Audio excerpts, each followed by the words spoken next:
সমুদ্র কাউকে তাড়া করে না, তবু সবাই তার কাছে ছুটে আসে। কক্সবাজারে দাঁড়িয়ে ঢেউয়ের শব্দ শুনলে মনে হয় জীবন যত কঠিনই হোক, কিছু মুহূর্ত শুধু অনুভব করার জন্যই থাকে। নোনা বাতাসে ক্লান্তি ধুয়ে যায়, আর সূর্যাস্তের রঙে মনটা অজান্তেই শান্ত হয়ে আসে। এই সমুদ্র শেখায় থেমে যেতে না, বরং ধীরে ধীরে এগিয়ে যেতে। এই গল্পটা ঢেউয়ের, এই গল্পটা আমাদের।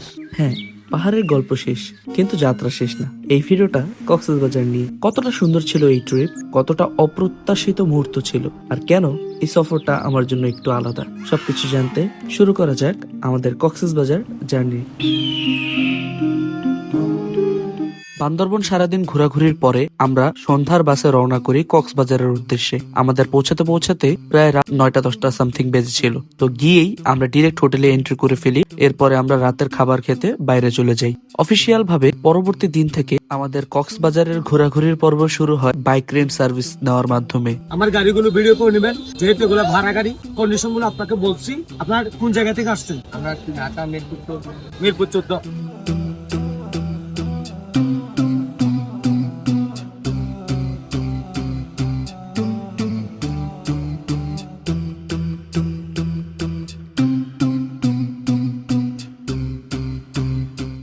আমরা এখন আছি হচ্ছে ফানফেস্ট ব্রিজ, যেটা আপনারা আমাদের গত ভিডিওতে দেখেছিলেন। বৃষ্টির মধ্যে একই সিজন, কিন্তু দেখেন আজকে চোখ মেলতে পারতেছে না। আমরা ঢাকা থেকে খুব প্ল্যানিং করে আসছি, এক একজন লেদারের জ্যাকেট, এই যে সবকিছু ওয়েস্ট। তো বর্তমানে আমরা এই যে ভিতরের পার্টে চলে আসছি। এত রোদ, আপনারা ইতিমধ্যে ফেস্টুন দেখে বুঝতে পারতেছেন যে এখন একেবারে শরীরে আমরা সূর্যের তাপ গ্রহণ করতেছি। আর এখন বর্তমানে বরাবর 12টা বাজে, এই জন্য হয়তো সূর্যের আলোটা বেশি লাগতেছে। দুপুরের পর আস্তে আস্তে যখন রোদটা কমবে, তখন দৃশ্য ভালো লাগবে এবং আমাদেরকেও ভালো লাগবে। আরেকটা বিষয় এনশিওর করে দেই, আমরা কিন্তু কোনো ট্যুর গাইড দিতে আসি নাই। আমরা পার্সোনালি যা যা করছি, এই যে ফ্রেন্ডরা দুষ্টামি ফাজলামি করতেছি, এগুলাই হচ্ছে আমাদের ভিডিও।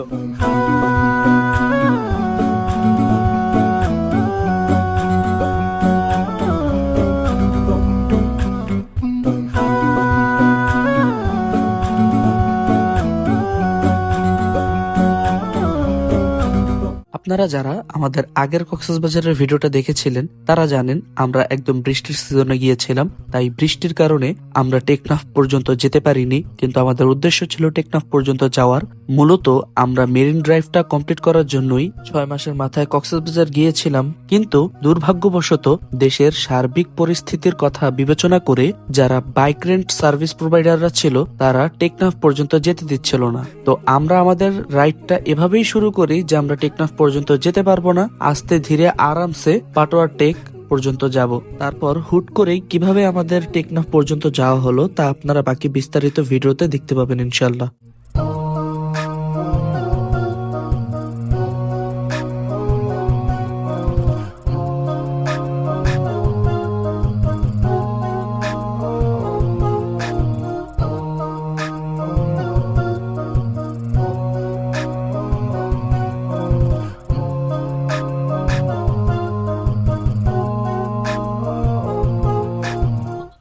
হেই, ওয়েলকাম ব্যাক। তো আমরা এখন আছি হচ্ছে দোলনা বিচে। বেশ কয়েকটা দোলনা আছে। আমরা এখানে আসছিলাম হচ্ছে 10 থেকে 15 মিনিটের জন্য, বাট অলমোস্ট 1 ঘন্টা হয়ে গেছে, 1 ঘন্টা প্লাস হতে পারে। সব মিলে এখানে মনে করেন আপনি যদি ছবি ভিডিও করতে চান সেটাও পারবেন, আবার যদি রিল্যাক্সও করতে চান সেটাও পারবেন, কারণ এখানের পরিবেশটা এতটা সুন্দর। একপাশে দেখবেন যে সমুদ্র আছে, ওইগুলোকে সম্ভবত, আমি যদি ভুল না করি, সাম্পান টাইপের কিছু একটা বলে, বা যেগুলো হচ্ছে সামুদ্রিক বোট, যেগুলোর মাধ্যমে ফিশাররা মাছ টাছ ধরে। আর এর মাঝখান দিয়ে আপনারা দোলনা দেখতে পাচ্ছেন। তো এই তো দেখতে থাকেন সিনেমেটিক ভাবে আমাদের এখানের দোলনা বিচের দৃশ্যগুলো।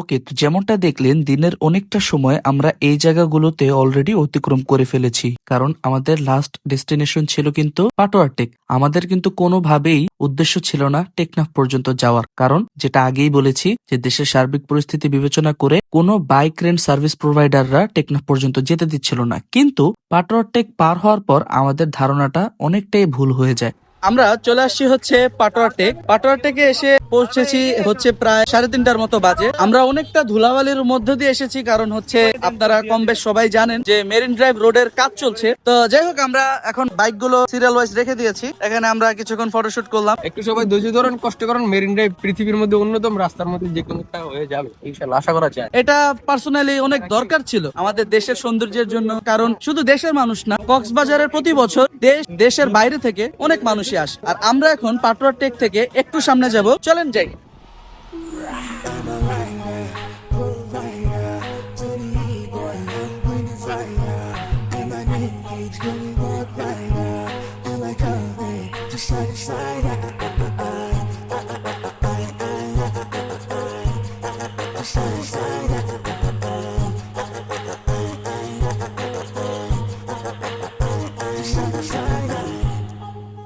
আলহামদুলিল্লাহ, আমরা টেকনাফ আসবো না বলেও বা আসতে পারবো না বলেও কেমনে কেমনে যেন চলে আসলাম। আলহামদুলিল্লাহ। তো এখন আমরা টেকনাফ থেকে জাস্ট ব্রেক করতেছিলাম।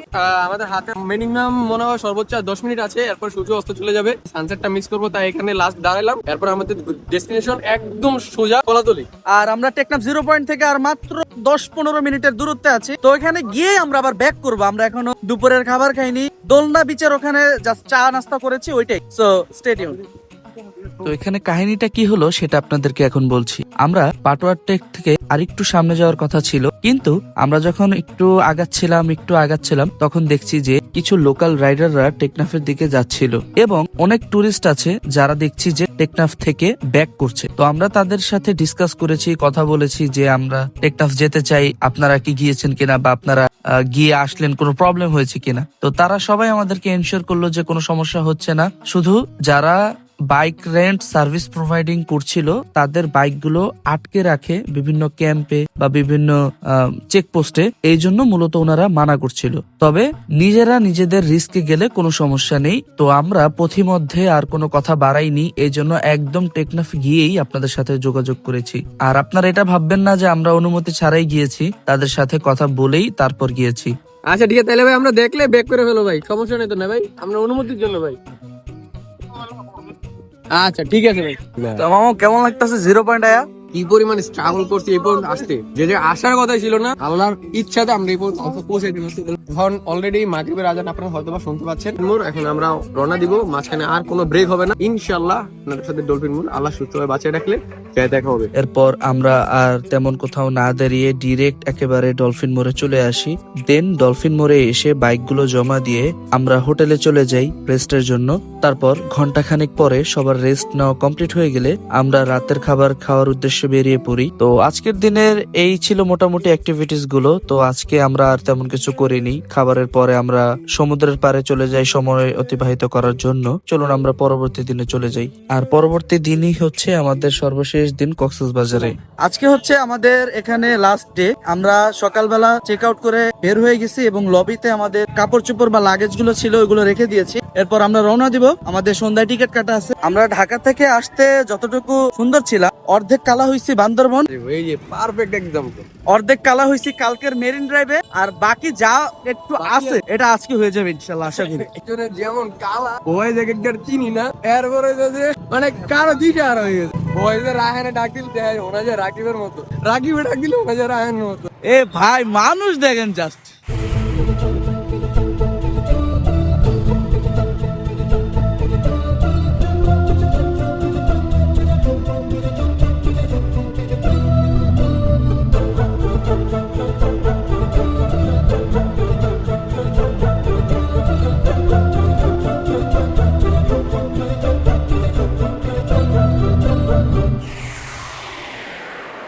এই ছিল আমাদের কক্সবাজার ভ্লগের খুঁটিনাটি বিষয়াদিগুলো। তো শুরু থেকে শেষ পর্যন্ত যারা ভিডিওটা মনোযোগ সহকারে দেখেছেন তারা জানেন কি পরিমাণ এনজয় আমরা করেছি।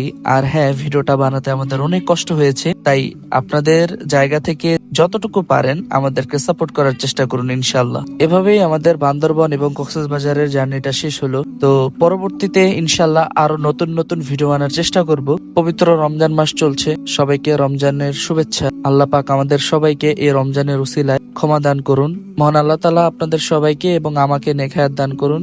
আমিন। আসসালামু আলাইকুম ওয়া রাহমাতুল্লাহি ওয়া বারাকাতুহু।